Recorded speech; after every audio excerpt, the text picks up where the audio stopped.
Okay, so I have an update on my situation. My mom's situation. It's still not great, but nothing's happening as fast as I thought it would.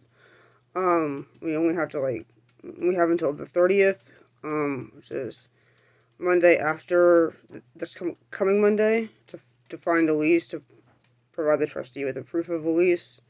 Then we have until October 20th to move out, or else we would be evicted if we weren't out by then. But so anyway, we have some time,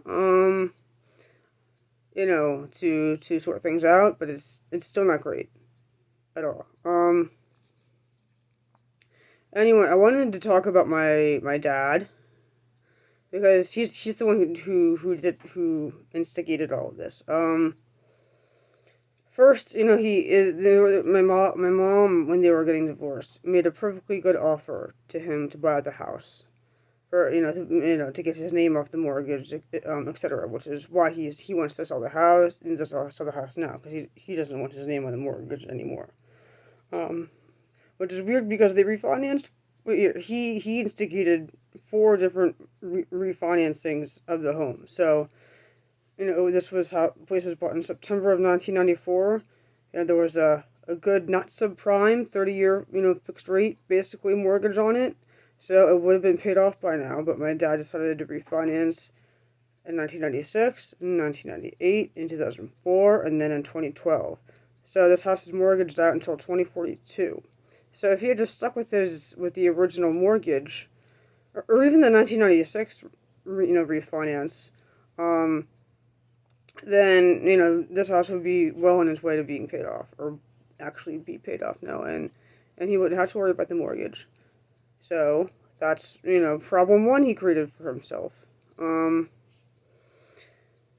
then and then he created another problem for himself when he refused my mother made an offer that to him that he would get his share of the equity equivalent to from her retirement accounts, and then she would take him off the mortgage. I think that's the gist of it. And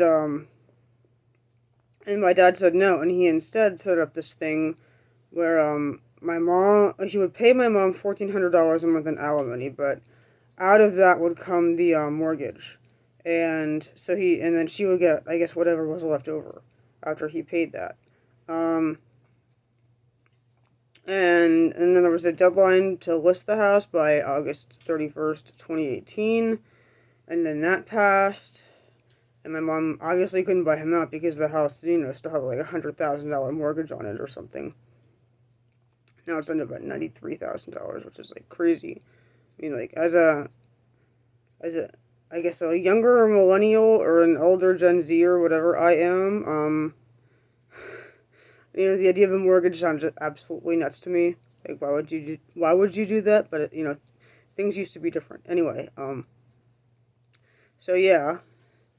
And then if the house wasn't listed or if she hadn't bought him out by then on March 1st, 2019, a trustee would be appointed, and this trustee was already named in the agreement. This by March 1st, 2019, then the house would be listed. However, my father,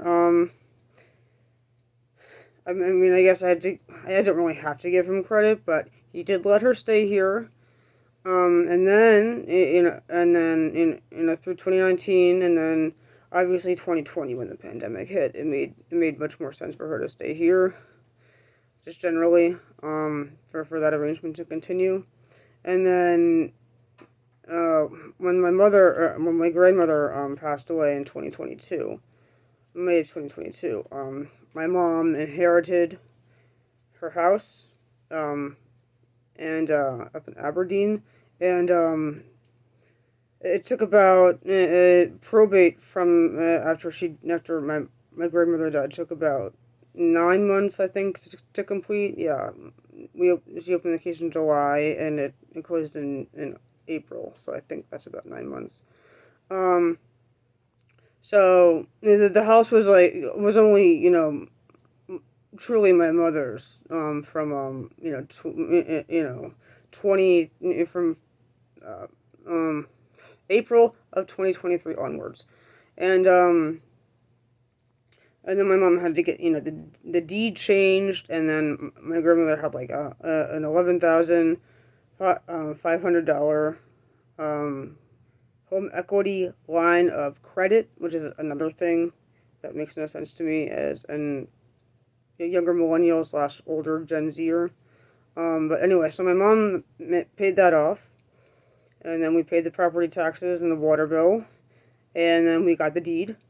And all right, video size limit almost reached. Um, so the house was only hers around like October of 2023, but my father started emailing her about moving out of here about